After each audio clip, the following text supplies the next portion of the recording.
வணக்கம் மக்களே, டெய்லி விலாக்ல இன்னைக்கு டே 21. காலையில எழுந்து காலை வேலையை கணக்கச்சிதமா முடிச்சுட்டு, மாரியாத்தா என்னை மட்டும் காப்பாத்துறி அப்படின்னு சொல்லிட்டு ஒரு பட்டையை போட்டு காலையில செஞ்சு வச்சிருந்த ஓட்ஸை சாப்பிட்டுட்டு, இப்பதான் ஆரம்பிச்ச மாதிரி இருந்து இந்த ஒரு வாரம் முடிஞ்சிருச்சு. என்னமோ போ அப்படின்ட்டு வேலையை பார்க்க ஆரம்பிச்சிட்டோம். ஒரு வேலை கடுமையான வேலை இல்லைனாலும் ஓரளவுக்கு ஒரு வேலை முடிஞ்சிருச்சு. முடிஞ்ச உடனே மதியம் எடுத்துட்டு வந்த சாப்பாடை சாப்பிட்டுட்டு ஒரு குட்டி தூக்கம் போட்டுட்டு லஞ்ச் பிரேக் முடிஞ்ச உடனே வெளியே வேலைக்கு கிளம்பிட்டோம்.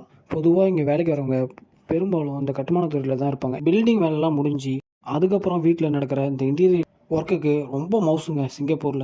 ஒரு வழியாக வேலையை முடிச்சுட்டு அப்படியே கம்பெனிக்கு வந்து பார்த்தா நம்ம கம்பெனி பக்கத்தில் வர இருக்கும் சைனீஸ் நியூ இயரை கோலாகலமாக செலிப்ரேட் பண்ணிட்டு இருந்தாங்க. ஓனர் ரொம்ப ஃப்ரெண்ட்லியான மனுஷன். ஸோ நம்ம அங்கே போயிட்டு இருக்கும்போது வாங்க வந்து உட்காருங்க, வாங்க சாப்பிடுங்க அப்படின்னு சொல்லிட்டு நம்ம கை பிடிச்சி இழுத்து அங்கே பஃபெட் மாதிரி ஸ்டால் போட்டிருந்தாங்க. என்ன வேணுமோ சாப்பிடு அப்படின்னு சொல்லிட்டு இருந்த தமிழ் நண்பர்கள் வேற நம்மள போதுங்கிற அளவுக்கு பலமான சாப்பாடு போட்டு நம்மளை சிறப்பாக கவனிச்சாங்க. சிக்கனு மொத்தத்தனமாக இருந்தது. அது நம்ம அந்த ஜாக் ஃப்ரூட்டில் ஒன்று பண்ணியிருந்தாங்க, அதுவும் செம்மையாக இருந்துச்சு. ஒன்றுக்கு 2 டைம் சாப்பிட்டுட்டு அதுவும் விஷ் பண்ணிட்டு ரூமுக்கு வந்து குளிச்சுட்டு இருந்து ஒர்க் அவுட் ஸ்டார்ட் பண்ண போகிறதுனால அதை பிளான் பண்ணிட்டு படுக்கையை போட்டு நம்ம தூங்க கிளம்பிட்டோம். ஓகே மக்களே, எல்லாரும் நல்லா இருங்க, ஹாப்பியாக இருங்க, சந்தோஷமா இருங்க. Okay, bye, good night. நாளைக்கு வீடியோ பார்ப்போம்.